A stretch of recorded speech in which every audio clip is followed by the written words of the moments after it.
And the Bucs hope that this will be their first victory ever. We have a great area, a growing area, in Tampa, St. Petersburg, Clearwater, Sarasota, Bradenton, Lakeland, and Winnehaven, and even Wachoo. Over 2 million fans, and it's the fastest growing area in the United States. Ladies and gentlemen, live from Tampa Stadium. For the first time ever in a regular season, the Tampa Bay Buccaneers enter the stadium with numbers in both the win and loss columns. The Buccaneers came onto the field to a wild standing ovation from the some 60,000-plus fans at Tampa Stadium. They did not introduce any players individually. The PA announcer said, "Ladies and gentlemen, your Tampa Bay Buccaneers." Welcome to San Diego, California. Super Bowl 37. It is Tampa Bay versus the Oakland Raiders. Third down, 18. Dropping Gannon, looking Gannon. Throws up in the head. Intercepted at the 40. Derek Brooks 30. Brooks to the 25. 20. Derek Brooks all the way. There it is. The dagger's in. We're going to win the Super Bowl. Tom Brady signing with the Tampa Bay Bucs tomorrow. Holy hell. Everyone always says, why the Bucs, man? Why do you choose the Bucs? And it was a no-brainer. Brady has all kinds of time. Throws toward the end zone. It is a caught ball. Touchdown, Tampa Bay, Mike Evans. 8 seconds, 7 seconds. Brady to throw. Throws a deep pass downfield. Got Scotty Miller in the open. Makes the catch. Touchdown, Tampa Bay. Super Bowl 55 will be underway At Raymond James Stadium, here's the snap out of the gun. Play action fake pass to Gronkowski. He's going to score a touchdown. Touchdown, Tampa Bay. Holy guacamole. Bucs are the Super Bowl champs. They can't stop the clock. And there the cannons go. Fire them. Keep on firing them. Keep on firing them.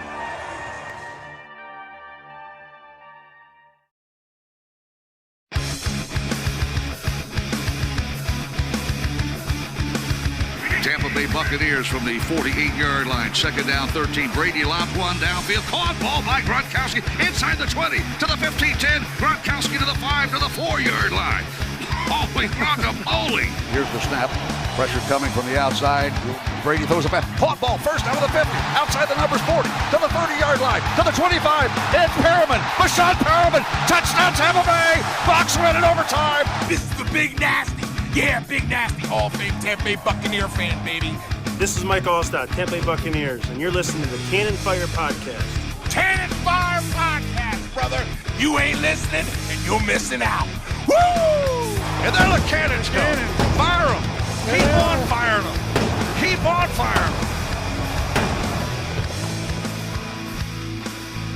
them. Welcome back, ladies and gentlemen, to a brand new edition of the Cannon Fire Podcast. Live on YouTube today for episode 241. Never a doubt, huh? The Tampa Bay Buccaneers travel up north to play the New York Jets. And they do win 28-24. But I gotta tell you, man, this was probably one of the most chaotic 60 minutes of football I have seen in my entire life. I've been watching football a good while, Evan. My co-host, I know you have been watching football for a good while, and what we saw today was definitely something. We're going to try our best to break it down over the next hour or so, but welcome back to the show. I'm your host, as always, Rhett Matthew, joined alongside me, my good buddy and co-host, the Philly Bucs fan himself, Mr. Evan Wanish. This game felt like a fever dream. The Bucs at one point were down 24-10 to the goddamn Jets. This is a New York Jets team that, played their best game of the season today. Zach Wilson played out of his mind. He was absolutely picking apart this Bucs defense early on in this game. And I'll tell you, what saves this performance for the Bucs and what saves this team from me absolutely ripping them to shreds is how they won this game. Because what they had to do is they had to overcome and rebound, find a way to win after who was supposed to be one of their number one wide receivers just decided to leave the game. So, all right, I'm done trying to make sense of all of this. Let's really start and try and break this thing down. Evan, how are you doing? What's on your mind after that one? I mean, I really don't know, man. Doesn't even feel like a football game was played. I mean, they won. Bucks win. Yeah, Woo! they won. 12-4, Yeah. baby. You know. They finally got a Tom Brady drive needing a touchdown, got the touchdown. A big moment for Cyril Grayson. We're going to talk about the game. We got plenty of time to talk about the game. We're going to break down the game. We are going to be spending most of our time breaking down this game, okay? However, we have to start off with the news that Antonio Brown is no longer a Tampa Bay Buccaneer. Now, he hasn't been officially released yet, but, that's going to come. As far as we know, he was benched by Bruce Arians. I believe the Bucs radio broadcast had confirmed that, and Jenna Lane also confirmed he was benched and then proceeded to throw a tantrum or do something, and then just started taking off his jersey and just ran. It was strange. It was extremely strange. Not a lot of people knew what was going on. Chris Myers, the broadcast team, friend of the show, thought he was a fan. And a lot of people thought it was a fan. Just, a streaker on the field. Security team almost tackles him because they thought it was a fan.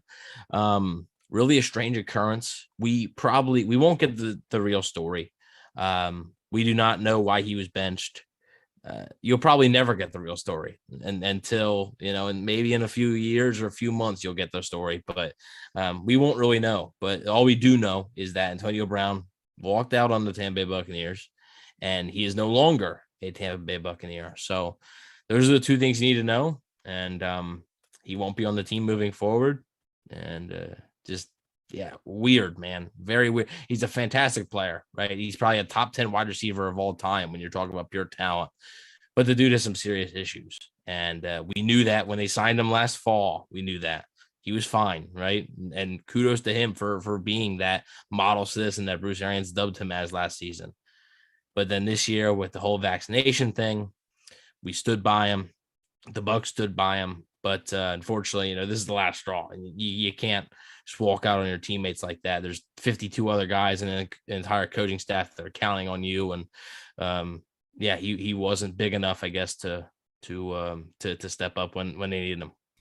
Yeah, it is a shame. I think you said just about everything there is. We're not going to spend a whole lot of time breaking down the situation because it is what it is. Bruce Arians said in his post-game press conference, he confirmed 3 different times that Antonio Brown is no longer a Buccaneer. He has not been officially cut, but I would not be surprised at all to see that floating around here over the next few days. I mean, when the head coach makes it official like that, it's pretty much official. So I'm not really sure how much else further we have to go on this entire situation. But, to say I'm disappointed is a little bit of an understatement because, like you said, it felt like he had turned a corner. I know that personally, I had defended Antonio Brown multiple times on this broadcast because, when articles were coming out saying that he is much more of a diva than, an athlete or a team player and this and that, and, the amount of articles that came out, the news surrounding him the way that it did, he ends up facing the suspension. It is what it is. The Bucs bring him back. I think a lot of people in this organization believed in him. Tom Brady definitely believed in him, bringing him to Tampa in the first place. And I, for one, believed in him because I was rooting for Antonio Brown this season. But, the fact of the matter is he did quit on this team. He took his uniform off, left the game when they were down 14 to the New York Jets because he was told he was benched. We're never going to get the reason he was benched. Maybe we will in a diss track he releases on an upcoming album. But, as far as what the Bucs needed to do to go out there and win this game, they had to forget about it. Yeah, hang on real quick. Yeah. Pete Schrager confirms that Antonio Brown is not flying back with the Buccaneers. So, because, obviously they all took the same plane to go there. So they confirmed, that would have been, what a plane ride that would have been.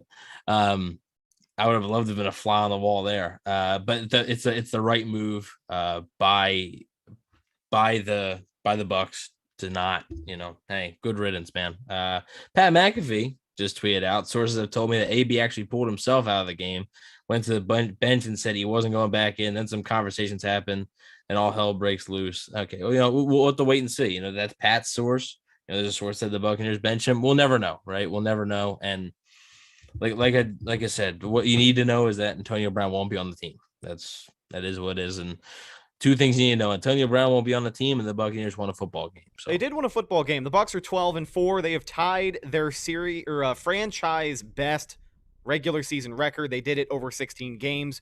They have a chance to break the record and put 13 wins on a single season with the extra game next week against Carolina. And to kind of put a bow on the AB topic, Bruce Arians said it best. Antonio Brown is no longer a Buck. Let's not talk about AB. I don't want to talk about it. Let's talk about the guys who did go out there and win the game today. Even if the game was not pretty at all. So yeah, I guess let's just start talking about this game from top to bottom. So the guys that won the game, I want to talk firstly about Cyril Grayson at the wide receiver position. That go-ahead touchdown with less than 10 seconds to go in the game, or I'm sorry, 15 seconds left to go in the game. Just an absolute dime from Tom Brady. Cyril Grayson made a great play to wind up in the end zone. Another big day from him. He stepped up last week big time in the absence of Mike Evans out there. Didn't expect him to do it again this week, but he definitely did, and found a way to get most of his production after Antonio Brown left, of course. But huge day for Cyril Grayson. You got to feel great about the improvement he has really shown these past 2 weeks. One of those young guys on this offense who needed to step up this week. And, with the way this one went, better late than never, but you still love to see the way this team was able to come together and come out with a W. Yeah, and the crazy part is we talk about a young guy being on the offense, but he's 28 years old. This guy is not, his story is just fantastic. I don't remember the ins and outs of it, but obviously a former track star at LSU. Really wasn't given a ton of chances. Has just been on so many teams. I mean, I'm looking here. He's on the Seahawks practice squad, the Colts practice squad, back to the Seahawks, was on the Texans practice squad, on the Bears practice squad, on the Saints practice squad, on the Cowboys practice squad, and now he lands in the Bucs. So really just, fantastic. Fantastic performance, great story by him, and it's all about getting your opportunity, right? And he's making the most of his opportunity right now. We'll see if he can continue it, but right now he's making the most of his opportunity. 6 catches for 81 yards and a touchdown for Cyril Grayson. Let's talk about the leading receiver this week, a guy that we had kind of hoped would, have a comeback game, and this is definitely one for him. Big number 87, 7 receptions, 115 yards. Does not find the end zone, but that's all right. It's good to see Gronk kind of snap out of that slump he's been in the past few weeks. Yeah, it was a good Gronkowski game. I thought the game plan that they had in place for the tight ends was overall good. Just a weird game on offense, a disappointing game on offense, even though they won, right? We still have to talk about it. This Jets defense has just struggled all year long. And I came on the preview show and said the Jets offense has moved the football. Like they really have. Their issue has been turnovers. Well, they didn't turn the ball over and they were able to move the football. We'll get to that later. But the Jets defense hasn't been able to really do anything right this entire year. They're a young group. They have some players, but a lot of those players that they have are out. Like Marcus May is out.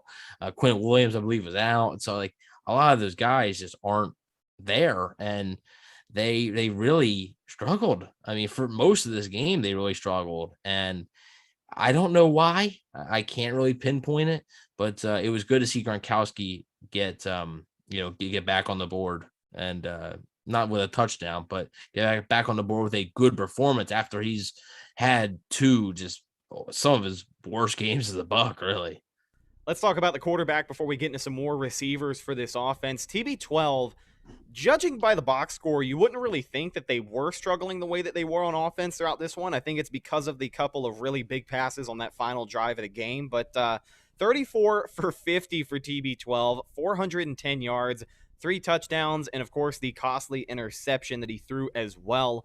What did you think of Brady's day from top to bottom? I thought there were certain moments where you could tell there was some miscommunication between him and his receivers. Like early on, it still seemed like him and AB were working on some stuff before he inevitably left the game.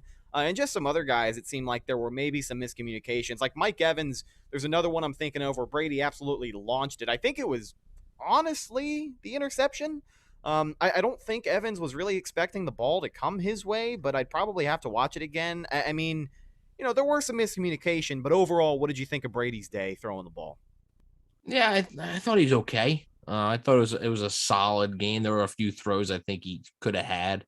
A lot of it was the offensive game plan was strange to me.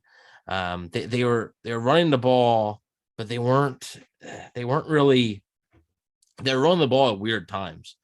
And on the interception, just I think it's on the QB and the wide receiver. A little bit of a miscommunication there. It seemed like I think Brady kind of thought that might have been kind of like a jump ball situation. Evans thought it was more of a streak. So that's just a little bit of a miscommunication there. But yeah, and obviously you don't want to see that, but I thought he played okay. Obviously the end touchdown makes up for it.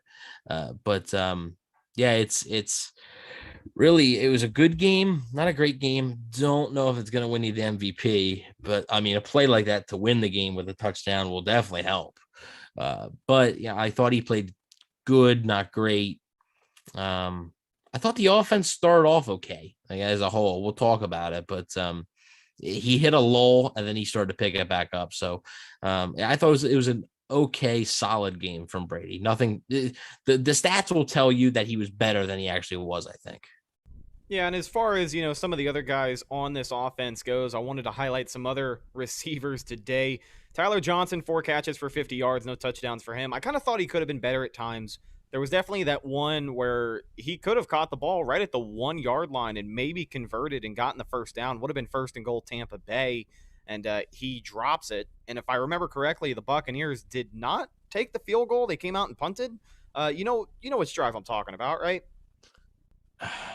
It was literally Tyler Johnson had the ball in his hands at the 1-yard line and could not hang on to it. But I don't remember if that was Ryan Suckup nailing the field goal the way he did. They kicked the field goal on that one. Yeah, okay, because that made it 24-20.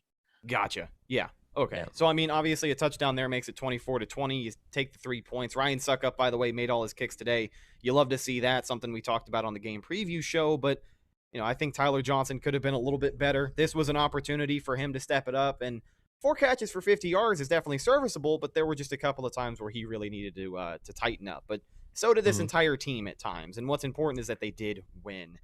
Next up in the receiving section, Mike Evans, big number 13, 4 receptions for 47 yards and a touchdown. So what is the Mike Evans 1K counter at now? How many more yards does he need to go? 54 receiving yards. So think he's gonna get it. He had a nice day. You could tell they were playing it cautious. I think they weren't doing as much with him as say sometimes do. But yeah, I mean, he had a nice day. It was good to see him get in the end zone. Let's see, Pat. On the one to Johnson, just going back, I think Johnson should have had that ball. If you're talking about the one that we were just discussing, the one on the goal line when they had to kick the field goal, I think Johnson needs to catch that ball. But yeah, I thought Mike Evans had a good day. Like I said, you could tell they were being cautious with him. Touchdown was nice. Like I said, good to see him get in the end zone, and hopefully next week versus a depleted Carolina secondary that he's able to come back and get that 54 yards. Hey, the last receiver we're going to talk about before I get your thoughts on this run game today, Le'Veon Bell made an appearance against his former team. We were kind of talking about what his role would be this week, and we saw him get a little more reps at the 3rd down back position, but 3 receptions for 30 yards for him, and there were 2 times I can think of where he had a pretty clutch first down. So it was good to see Le'Veon Bell get involved a little more this week. He also found some room for a couple of carries on the ground. Didn't do anything memorable, but, the more reps, the better, especially with Ronald Jones leading this game and ending up questionable. Yeah, and Willie Beeman with a $20 super chat. Thanks a lot, Willie. Thanks so much, Willie. Hello, fellas, and shout out to the Mates and Bucks Nation. Didn't like the play today, but a win is a win. Really hate to lose Whitehead in free agency. Bama safety Jordan Battle could be an option in this draft. Happy belated birthday, Rhett. So happy late birthday to Rhett from Willie. And thanks a lot for the super chat. Really appreciate it, Willie. Yeah, we'll have to wait and see if they do lose Jordan Whitehead. But I think Mike Edwards, obviously, if they want to go internal, that could be a candidate to just replace him. But they also could look to draft somebody. So we'll see. Thank you again, Willie. It really is appreciated, dude. I'm glad that not only I was able to celebrate a great birthday with my beautiful girlfriend, but I'm glad the Bucks didn't lose this game, man, because, hot damn. This is this is just a personal take of mine, but I've noticed that every time you and I record a game preview show where we're a little bit more lax than usual. Out of it. Yeah, kind of. The last time we were that confident headed into a game preview was the Washington game, and we all remember how that one turned that out. might have been because of the watch party. We were just like, there's no way they're gonna lose, right? There's no way. I guess, man. I mean, to me, this if they were to lose this game, this would have been more unacceptable than even getting shut out by the Saints or Washington. You know, because the Saints are like a decent team. Like the Jets are they're a bad team. Well, and the biggest thing about this, I thought about this, 55 minutes of this game, because that's how long it felt like they could have lost this game. Obviously the last minute drive by Tom Brady, thank God for him. That's vintage Brady at this point, never in doubt. But there were a lot of times where I did think they were going to lose this game. And the one thing that I kept thinking about is what I said on the game preview show this week. I said, if the Bucs find a way to lose to the Jets, because that's the only way they're going to lose to the Jets, is if they find a way to lose. And I guess maybe or if their players quit. Yeah, that too. that could be another way. If Tom Brady just says, I'm out. I wanted to get your thoughts on the run game really quickly. We did see Keyshawn Vaughn get a bigger role this week. He actually finished with more carries than Ronald Jones on the day, if I remember correctly. Actually, no, he did not. 8 carries and 31 yards for Keyshawn Vaughn, 10 carries and 26 for Rojo, and 3 carries for 5 yards from Le'Veon Bell. With the Buccaneers playing behind like they did the entire game, clearly the run game wasn't going to factor in that much. But what did you think of the increased role that we saw from Keyshawn Vaughn? I thought he had a couple of good highlights today. Yeah, he looked okay. There's some things, man, we just, in the passing game, just sometimes, now he may have gotten a little held there, but it was on the screen, I think, on the second drive when the Bucs kicked the field goal. It looks like he's like so confused sometimes when running passing routes. I don't know if it's actually confusion. And then, like I said, that one he might have gotten held up a little bit. But I thought all the running backs looked fine. You'd want him to look a little bit better against a not really great rush defense, but they looked fine. Danny says, no way Brady's MVP. Did it against the Jets. The Jets, I don't believe he's earned the MVP. Okay, so I guess Aaron Rodgers doing it against any – I guess I can look at his performances against any bad team and discount him, right? Is that what you're saying? Doesn't matter who the opponent is. I think it also just goes back to what we had mentioned before about the box score. Like, you did say that the box score might lead you to believe Brady was better than he was in this game, but the fact of the matter is, when the Bucs needed him most, he went out there and did what he does, won the game. Right? He led the team 93 yards in under a minute to put them ahead 4 points. Also converted the 2-point conversion with Le'Veon Bell up the gut to make it 28-24 and kind of put it out of reach for New York. Maybe not same exact situation, but with the time left on the clock, you think back to that situation against Indianapolis where Isaiah Rodgers took a kick return 60-something yards and almost made it a game. But luckily the Bucs defense was able to hold on. But yeah, the Bucs don't win this game without Tom Brady doing what he does best on that drive. I was freaking the hell out in my living room, right? I'm telling them to just keep hurrying up, spike the ball. I would have spiked it. Yeah, I'm yelling at my TV. But you know who looked like he had been there more than anybody else in that entire stadium was the man under center, Tom Brady. The cool composure he was able to keep during that final drive is what helped make it so successful. And Cyril Grayson stepping up the way that he did for that game-winning touchdown is just the cherry on top. So, this Bucs team doesn't go out there and do that without TB12 under center. Sorry, not sorry. Yeah, I mean, Aaron Rodgers threw 4 touchdowns against the Bears. Okay, it's the Bears, so it shouldn't matter, right? All right, so cross that one off. That doesn't count. He threw 3 touchdowns, I believe, against the Ravens, who have basically their entire secondary out. So, okay, that one, and they've lost 5 straight or whatever. Okay, so that one doesn't count. Cross that out. What other ones are we crossing out here? The Vikings one. The Vikings when he threw 4 touchdowns, but he lost, and it's the Vikings, so that doesn't count. Cross that one out. It's when you start to do this, and notice how it kind of gets a little bit. It doesn't matter, right? You play the teams that are on your schedule. Brady can't help that he's playing the Jets. Rodgers is playing the Sean Mannion-led Vikings tonight. He can't. They can't help that. That's out of their control. You play who you play, and that's how you play. And right there, that was an MVP moment. Is Tom Brady going to win it? I don't know. Right? I really don't. I think he's had to have a big game against Carolina probably, and they're going to have to win. But just that's an MVP moment. That's basically what we're saying. I don't know if he's going to win MVP. But that's an MVP moment. Pat wants to talk about the refs. Let's move on to the refs. Missed PI on Gronk, delay of games, and the unsportsmanlike call on Jensen.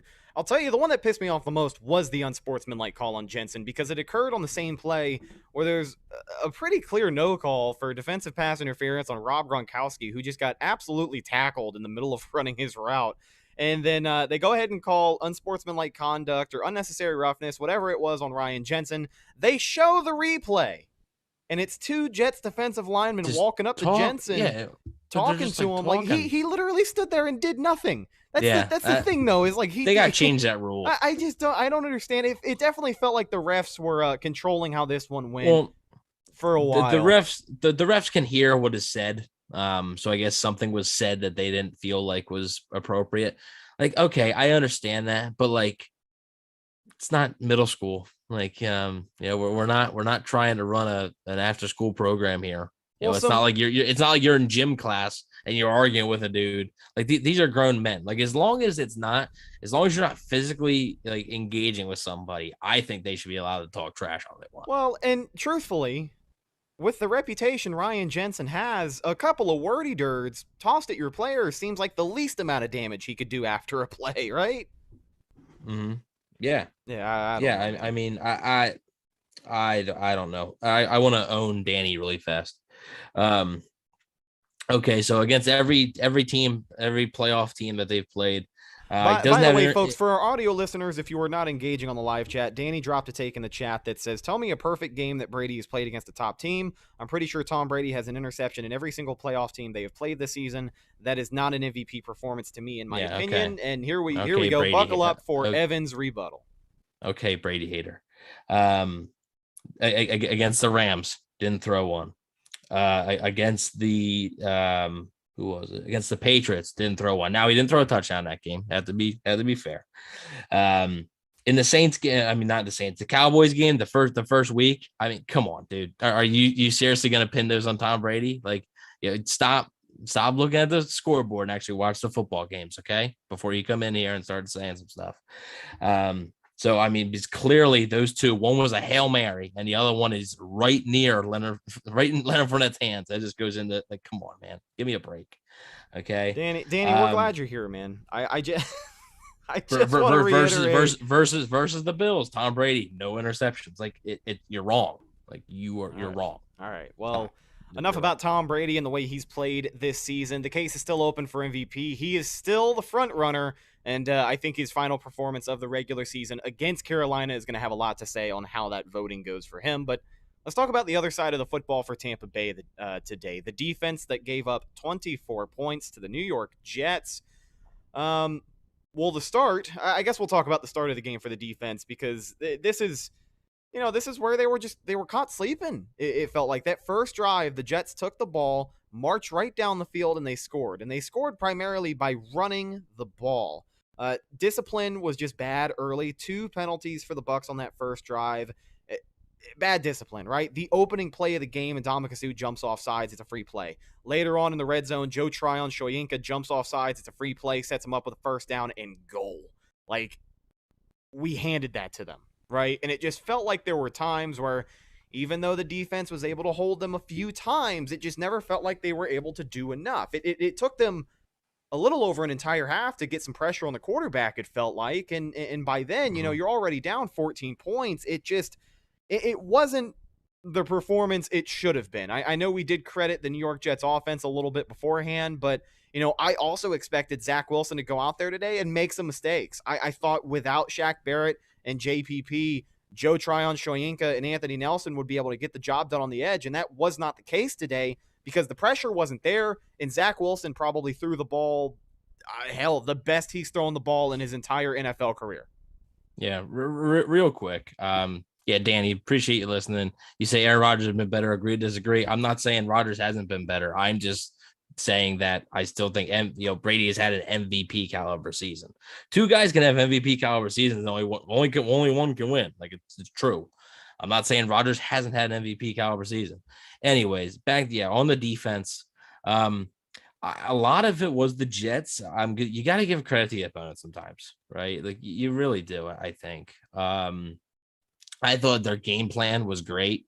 Thought they executed flawlessly. Now, With that being said, this Jets offensive line has struggled the entire season and nothing. Where was Vita Vea? Where was Ndamukong Suh? Where was Will Golston? 7 sacks last year. Last week doesn't matter. Like, it doesn't mean a thing, right? Like I don't care about that. We're moving on, right? Anthony Nelson had a nice sack, big sack on third down, forced the Jets to punt. But Joe Tryon-Shoyinka, he's been disappointing. Sorry, kid. I mean, yeah, you're a young player, but you're 16 games in now, pal. Like it's when he was invisible. I mean, the only time I really heard his number was when he was getting called off sides. He needs to be better, especially if JPP is not going to go, which I think you'll probably see JPP and Shaq Barrett both in the playoffs. I think at this rate, I don't think you're going to see Jason Pierre-Paul back in the regular season. So he needs to be better. Like Joe Tryon-Shoyinka needs to be better. We'll wait and see. Like I said, if Pierre-Paul can come back, but that was the most disappointing thing to me. Just the pass rush, and specifically, the interior just not generating anything. And I think that was the big reason why the Jets had success. I mean, Zach Wilson countless times sat back there and was able to find open targets. The secondary, there's a lot of confusion, right? You think you have your 2 starting corners, you don't have your 2 starting corners, then you might, then you don't, then you do. It was a mess. So the secondary was a lot of confusion. But so get this. Let's talk about that for a second. Yeah, really quick. The ballad of Sean Murphy Bunting and Jamel Dean this week. So they're going to write a book on their day today. Holy hell. So essentially what happened is they were cleared off of the COVID list pretty late in the week, and they were cleared to travel with the team. So it was yesterday. Yeah, the Bucs had already traveled up to New York. So SMB and Jamel Dean are going to catch a flight in the morning, get up there early before the game. All right, let's go. Well, they show up to the airport and come to find out the pilot that was supposed to fly them up there has his own COVID issues. So they go and they find another pilot to back him up. They go finally take off, get up in the air. There is some inclement weather that they have to deal with, so they have to adjust their route to take a longer route to New York. And they come to find out they initially were dropped off in Canada. Bruce Arians confirmed today in his post-game presser that the flight that was supposed to go to New York initially went to Canada, and they had to circle back, finally land in New York. And those guys got there like, damn, it had to have been an hour and a half, 2 hours before kickoff. And a lot of people were probably confused watching their TV and seeing them in full pads on the sidelines, but not getting any action. And I'm assuming that's just because they needed time to warm up because, I mean, holy hell, what a whirlwind experience just getting these guys to the game, right? Yeah, this crazy. Their day, and now they get back on a flight with the team. It's just it's insane. They're in New York for basically 2 hours. Play a football game, go back on the flight. Just an insane day. But the secondary obviously had some confusion. But just a disappointing day for this defensive line. A really, really disappointing day. And I'm not sure what it was, and also the run defense. The run defense was not up to the standard. Well, I thought this might have been their worst tackling game of the entire season. Tackling was awful. That was my biggest complaint today, and that's the reason it felt like this Jets run game was able to get going so early, because tackling was just piss poor from top to bottom. Yeah, I thought that. This was awful tackling game, and it's obviously tough sledding, right? Without Shaq Barrett, like I get it, but Shaq Barrett literally, he's not the entire run defense. Like he isn't. Like, and actually, the biggest guy is Vita Vea. And what did I said to you a few weeks ago? If you're gonna run against the Bucs, you have to do it to the outside and just hope that the Bucs, can't get there in time, that their linebackers, their corners just can't cover those holes. And a lot of times the Bucs couldn't. They had trouble containing Michael Carter, who left a concussion. They had trouble containing him. They had trouble containing Braxton Berrios. No matter really who it was, they had trouble containing him. And I think that was a disappointing thing as well. This Jets run offense was, solid coming into this game. It was the best part of their offense. However, still doesn't, like, you're a top 5 run defense in the league. You were number 1 last year and number 1 the year before that. Like, you gotta be stout against the run. And the Jets really took it right to you, and you just let it happen. So that might have been a pretty big disappointment for me. I think we do got to give some credit to the Jets offense this week. I think the biggest reason they were able to be as effective as they were against this Bucs defense was, the RPOs, the amount of options that they gave Zach Wilson. They didn't put a whole lot of responsibility on his shoulders, but when they did, their offensive line was blocking all day for him. He had all day to evade the pressure, run away, just look for guys. There were a couple of throws today that he made that were absolutely ridiculous, right? And the one, I forget, I don't know if the Jets scored, but it was the one screen pass. It was just perfect, and I think he kind of had to throw a rainbow ball, right? Yeah. It was when they made it 24-10. I was like, wow. I just said to myself, I was like, they're just executing just perfectly, and I don't care who it is. And they say any given Sunday for a reason, man. Like, they really do. We mentioned on the game preview show, the Jets have beaten the Titans and the Bengals. Like, the Jets have done this. By the way, right? the Bengals who just beat the Chiefs and won the AFC North. Yeah, and the Titans who are the 1 seed right now. The Jets beat both those teams.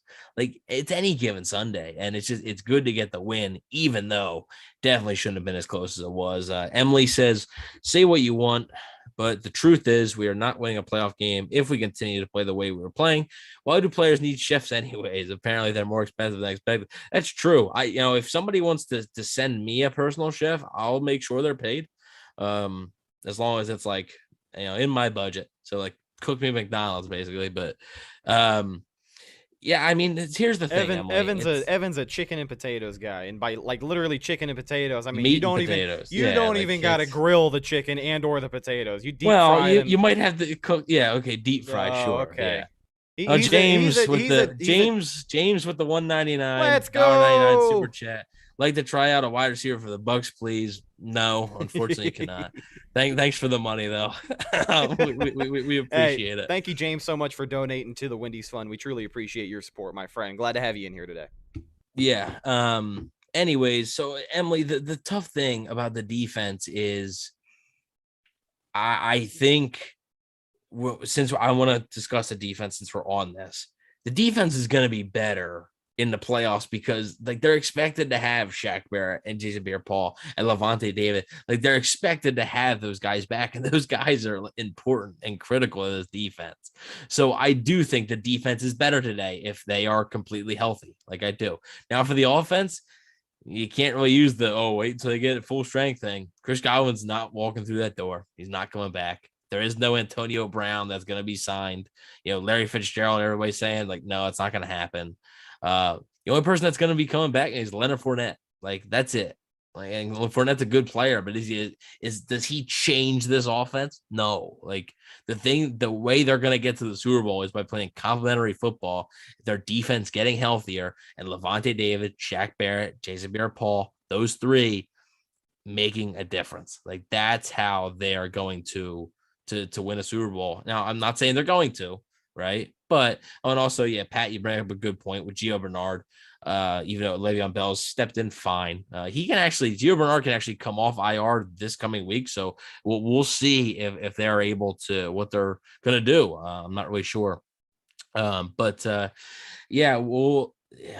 all going to come down to the defense, I think. I trust Tom Brady. That's full trust in Tom Brady. But I think the days of just the Bucs offense dominating teams are going to be done for now until next season. I think it's going to be, you just hope that the offense can play turnover-free football and the defense can really turn it on. When we talk about complementary football in this Bucs team, I think a textbook example has to be the Jets today. Yeah, well, the Jets today, the Jets were playing some complementary football. Well, they definitely were. I mean, the one interception on the day for Tom Brady was the most crucial play the entire day, it felt like, for this Jets defense. But when we talk about complementary football for the Bucs, I think a textbook example has to be the game they played against Carolina. 32-6 is a big deal, but when I look back at that game, I don't necessarily think about an offensive explosion, right? Like, I think mostly about how the defense was able to not only hold them to just 6 points, but create turnovers on the day, get after the quarterback. Like 7 sacks is a season high, so you're not going to recreate that every single week, but like just some pressure. Like get half of that. You know what I mean? Zach Wilson is the type of guy where if the Bucs had finished with 3 or 4 sacks today, I probably have a gut feeling that he throws a pick, because that's just, that's how you force guys to make mistakes. But that is complimentary football 101 when we talk about what it means to this Bucs team. I wanted to get your opinion on the coaches really quickly as we kind of start to wrap up this week's episode. From the beginning of this game, this was my biggest takeaway. We talked a lot about how every single team the Bucs are going to play this year are going to be playing their best football. Like this is their Super Bowl, right? This was the Jets' Super Bowl for the season, and they damn sure played like it. But this game, at the end of the day, hang on, we realize the Jets are the Jets, right? The Jets are the Jets. That's the crazy part, because the Jets are the Jets, right? And the Bucs are the Bucs. They're the undisputed, the defending, the reigning world. It's all about the Bucs, baby. Go Bucs. Gotta love the Bucs. But at the end of the day, when these two teams came into this game, I could tell after that first half of football that this game meant 2 different things to 2 different football teams. It might have sounded corny, but they brought it up on the TV broadcast. The Jets were told by their head coach this week to play this like a playoff game. It's a playoff atmosphere, set the tone early, and that's exactly what they went out there and did. From the beginning of this game, it seemed like they wanted it more, and it took the Buccaneers a game-winning drive with the final minute left on the clock to get the job done. But the Jets controlled this game because they played clean, disciplined football while the Bucs did not. The Bucs defense did not look prepared, and for a while it felt like this offense couldn't make anything happen in critical moments. And when you're not playing the goddamn Jets, you're going to lose 9 times out of 10. And that's my biggest takeaway from this game. And I wanted to get your thoughts because our buddy Tony Baloney is in here. He is the #1 Bruce Arians hater in the chat. Bruce Arians got a chance to coach this game. Yeah. Tony Baloney does not like our coaching staff. But what were your thoughts on how prepared they had these players today, what kind of adjustments they made in the game, their offensive and defensive game plan? Overall, what would you grade the Buccaneers coaching staff for week 17 versus the Jets? Ooh. I will say the defense played better in the second half than it did in the first. So the adjustments they made there. Now, partially was the Jets' stupidity. Why you try a QB sneak on 4th and 2? I don't know. That would have ended the game right there. The Bucs didn't have any timeouts. So I don't know why you're trying that, but I don't know. Probably a C for the defense and a D+ for the offense. I was disappointed in the offense. They shouldn't have had as much trouble as they did. I understand there was more distractions in this game later on, but they really should not have had as much trouble as they did moving the ball against this Jets defense. And scoring 28 points is fine, but it's the Jets. It's the Jets, and you're Tom Brady, and you're supposed to have this firepower offense. You got to find ways. And I don't think the Bucs, I thought the game plan last week was fantastic, right? Of finding ways to get the ball in the guy's hands. Antonio Brown, finding ways to get the ball in his hands. Surreal Grayson, finding ways to get the ball in these guys' hands. It felt like that was gone now. It felt like it was again, since Mike Evans is back, let's throw it up and see if he can make a one-on-one play. Sometimes he did, right? And I don't mind that as much as others do. The thing, 3rd and 2, let's throw it, 90 yards. I don't get that, but there were a couple of times this game where Brady felt like taking a shot down the sideline. He was looking for Gronk once. He was looking for most Mike of the time Evans it's one-on-one. That's when you're going to take a shot. Yep. And I will tell you that the times he did take a shot this week, the only time I was really upset with it was there was a 3rd and 6 where he took a sideline shot. I think it was to Surreal Grayson. Pass falls incomplete. He overthrows him by 5 yards. I was pissed on that, but it didn't feel as detrimental this week when he was taking those shots. It wasn't a 3rd and 1 and he looks 40 yards downfield for Rob Gronkowski or something. And it's shout out Surreal Grayson again, because one of the plays that won't be talked about enough is the Bucs had a 3rd and 20 after I believe Ali Marpet, I think, got a unsportsmanlike conduct penalty or something like what that. I'm telling you, dude, it felt like they were making up some of those calls out there today. Ali Marpet getting an unnecessary roughness, or what was he playing ukulele too loud? Maybe. Yeah, but I believe that the Bucs end up scoring on that one. They end up scoring a touchdown. So that's a big time play. That is a big time play there by Surreal Grayson. Big time throw by Tom Brady. So yeah, it's just I thought the game plan just wasn't it. I thought they made it way harder on themselves than it needed to be, and it was weird to me. So I'm not too impressed with the offensive coaching staff. Believe it or not, Tony, we can criticize the offensive coaching staff when it's not great, as we do still. Like I said, I thought the defense adjusted okay in the second half. They made some plays to get the ball back to the offense, and as the offense was starting to get into a rhythm. But overall, I'd probably give it the C as the entire coaching staff. Pat brings it up again. I wanted to end the show with a little bit of a seeding update, because obviously if the Bucs would have lost this game, really it wouldn't have mattered. They almost would have been locked into the 4 seed pretty much if they would have lost. Unfortunately, the Rams did beat the Ravens. The Ravens could not hold on. It's a shame I think if Lamar Jackson plays, I think the Ravens actually beat him, because man, Matt Stafford did not play well in that game, and they just survived. So if Bruce Arians is not terrible. Okay, let's real quick. This is if he's so bad, they don't win anything last year. Like I'm sorry. Like I hate to keep bringing it up, but if he's so bad, if he's as bad as Bucs fans swear he is, and his offensive staff and his defensive staff are just clueless, they don't win a thing last year. I guarantee you, they don't win anything.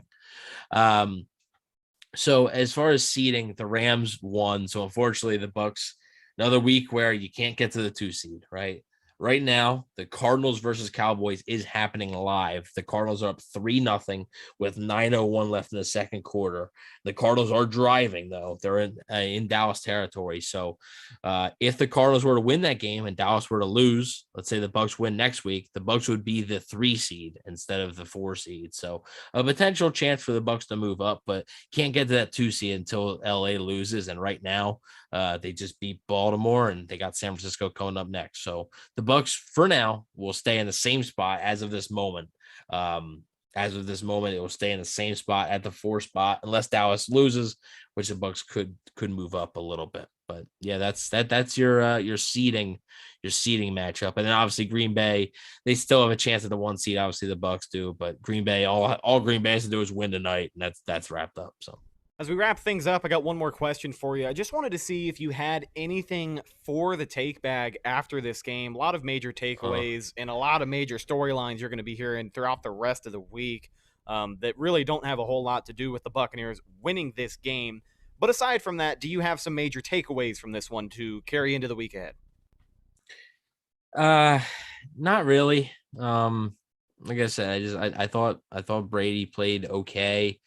I don't really have many takes, to be honest with you. It was a crazy game, and we discussed it so much, and big time props to Surreal Grayson. Still feels like to me Tyler Johnson's gonna have to step up. He had an okay day today. He got a few targets. He wasn't bad, but it feels like he's going to have to step up a little bit more. He had 4 receptions for 50 yards, especially without Antonio Brown now. He's going to have to step up a little bit more. You can't expect Surreal Grayson to get 6 catches, 81 yards, and a touchdown every game. Like that's, Tyler Johnson, you were a draft pick. Step up a little bit. Le'Veon Bell, I thought played well. And real quick, I want to talk about the decision to go for 2 late. Really, right after the touchdown. So I actually like this. I had discussed this earlier with my dad when talking about I believe might have been the Ravens, might have been the Ravens-Rams game, where there was a scenario where you score a touchdown. Do you go for 2 and continue to be up by 2, where you can lose by a field goal, but the other team, if you do get it, the other team can't tie with a field goal? And the Bucs, lo and behold, they ended up freaking doing it. So, well, it's funny that the Ravens of all teams too, the Ravens, I'm pretty sure they lost 2 weeks in a row for going two for out of 3 weeks. Yeah, two out times of 3 weeks. Yeah. They lost because they decided to just go for 2 at the end of the game, try and win it when it's right there. You trust your offense, and it's a pretty costly decision. But yeah, I like the decision the Bucs made too. The offense is feeling great. You got to be as confident as ever after a play like that. Like literally your biggest offensive play of the game is the surreal Grayson touchdown. So to follow that up, Le'Veon Bell up the gut, gets the job done. I definitely like it. It's a no risk it, no biscuit kind of move. I know not a lot of people like that phrase, but I think that's what that coaching staff showed when they decided to go for 2 right there. Yeah, I liked it. Like I said, I brought it up. It was so funny. I literally brought it up probably 10, 15 minutes earlier when talking about the Rams and Ravens game. I brought it up to my dad, and lo and behold, the Bucs ended up doing the exact same thing. I was like, oh, they're going to go for 2. They went for 2 to burn time. The clock does not run on a 2-point conversion, so that wasn't the case. It's just like an extra point. The clock doesn't run on an extra point. Yeah, it was a good day. It was a good day, and Cameron Brake continues to be a red zone monster. It just literally, another touchdown today, a clutch touchdown on 4th down, right? So yeah, it was a good day by some guys. Just an underwhelming win, but a thrilling win, which, like you said, unfortunately this week nobody's gonna be talking about that. Everybody's gonna be talking about the other thing. And my last take is I hope this team can stay focused and just take care of business against Carolina, right? I know you're in the playoffs. I know you're 12-4, but you still got some seeding stuff at stake, right? To take care of Carolina. Don't mess around. I understand the distractions that this week may bring. Like, I get it. But try your best to stay focused and beat a football team who you handled pretty easily last week and is really, really struggling. Ladies and gentlemen, with all that being said, that's just about also gonna do it. Hang on. Okay, all right. Well, speaking of Carolina, well, let's talk about how bad is the Panthers offense that if the Jets offense could do that to the Bucs defense? It was the same defense. How bad is the Panthers offense then? I guess we're gonna find out a week from today. Hopefully we might find out. Hopefully we'll be having a conversation 7 days from now. Probably about this exact time. The Panthers are up 10-6 against New Orleans right now. So. Oh, all right. Well, should be an interesting one. The Buccaneers, of course, NFC South Division champions. So this game isn't going to affect anything, but it'll be interesting to watch to see maybe what Carolina tries to bring into the fold on offense next week.